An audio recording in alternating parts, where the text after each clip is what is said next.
Yeah, thank you, Chair. And thank you, Minister. I'd like to follow Deputy Flanagan's remarks and agree with them. We're discussing this as a topical issue because on Sunday evening, a minister of our government went on TV and said that the government was considering removing the subvention to teachers who teach in fee-paying schools. Now, I welcome all debate and all discussion and all comments from all sides on any matter of the budget. I think we should be having an open budgetary process, and I've been speaking about that for a number of weeks now.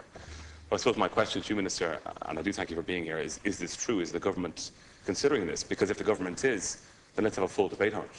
Let's have an informed debate and look at all the facts, such as the fact that for the 100 million subvention that we do pay to fee-paying schools to pay for the salaries of the teachers, the state is in fact saving money, somewhere to the tune of 93 million.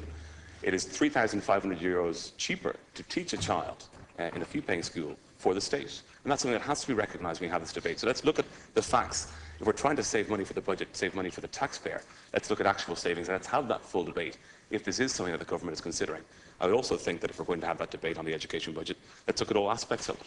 Let's look at the 63 million in increments that we paid next year to teachers in schools. Let's look at the 50 million that we paid to teachers in primary schools for yard duty. And let's look at the actual options that are facing us so that we can have a proper informed debate on the matters that we need to discuss and the cuts that we have to make in the budget that is in front of us. If it isn't being considered, then I would put it to the Minister that perhaps this is an indication that where a Minister is able to go out and fly kites on particular issues, yet new TDs, new government TDs in this Dáil are being shut out of the process completely. And would he agree that we should be trying to open up the budgetary process for a broader debate within this Dáil and within the public so that people aren't being misinformed as to what the government is actually thinking? Thank you. Thank you, Deputy. Now I call upon Minister Quinn. I want to thank Deputies Flanagan and Murphy for raising this sensitive issue, and I welcome the opportunity to clarify the position. I must point out at the outset that fee-charging schools do not receive any capitation grants from the Department. Teacher allocations are approved annually in accordance with established rules based on recognised pupil enrolment. The most favourable staffing arrangements at post-primary level are targeted at disadvantaged schools. As Deputy Flanagan has already indicated, all DEIS post-primary schools operate on the basis of a standard allocation of 18.25 to 1. All fee-charging schools operate on the basis of a standard allocation of 21 to 1. And all other post-primary schools operate on the basis of a standard allocation of 19 to 1. The most recent statistics show that a total of over 25,600 pupils attend fee-charging schools. In total, there's 55 fee-paying schools in this country, and the fee income is and the state currently spends, I should say, approximately 100 million in paying salaries to those schools. The money is entirely paid on teacher salaries. As part of Budget 2012, the standard staffing allocation for fee-charging schools was increased from 20 to 1 to 21 to 1.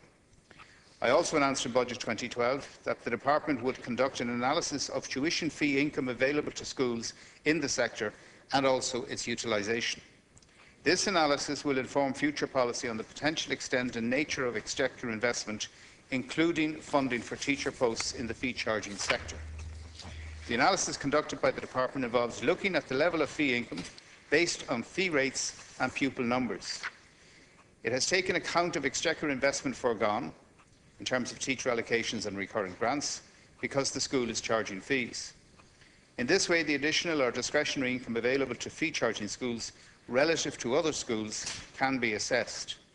This information was shared with the schools involved, and each school was provided with an opportunity to provide for any further information on their finances and liabilities that may impact on the level of income that they actually have available.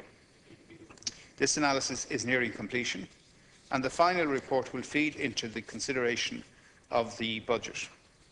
As I have said in public on several occasions, no decisions have yet been taken in relation to the forthcoming budget. However, Cabinet will have to examine all available options.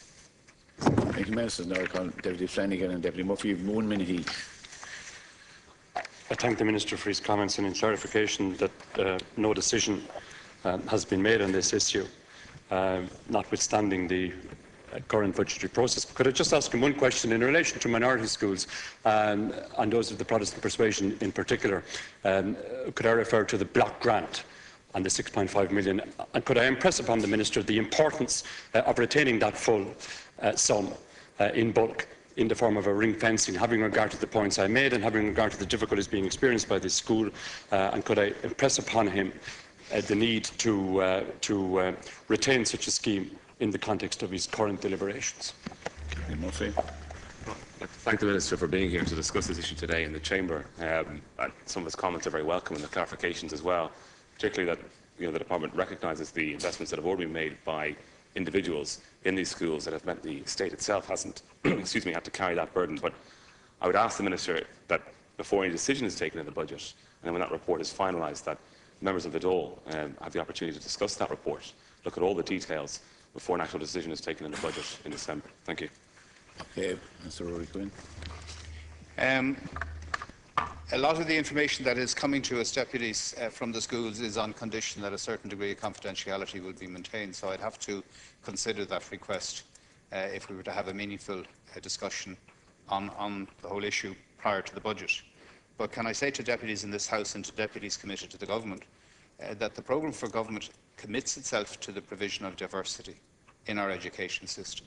And diversity works in many directions and has traditions going back before the foundation of this state. Before the foundation of this state, all schools at the second level had a contract with the then state and with the new state, which ensured that the teachers' salaries were paid in all schools, all of which charged fees, and the payment of the salaries was in return for the schools teaching the state curriculum, Intercert in those days and subsequent ones. As Deputy Flanagan has already said, Donald O'Malley in the 1960s introduced free education, and the deal was very simple.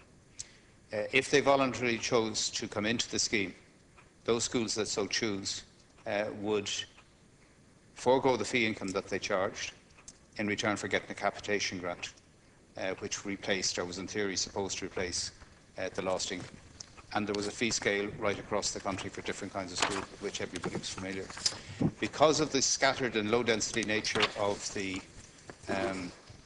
Reformed Church community, a special provision was made for that community, where in order for them to administer de facto a free fee scheme within their own community, they got a block grant that Deputy Flanagan referred to, and they administered it in their own particular way. There are no proposals to change that, Deputy. And that system has operated since the 1960s. The remaining schools are Catholic schools, are of Catholic tradition, of varying sizes and in various parts of the country. We have, as I've said in the prepared note, asked them to indicate to us what that income actually is and what does it go for. For example, is it underwriting the cost of new buildings, or is it paying for additional services and tuition?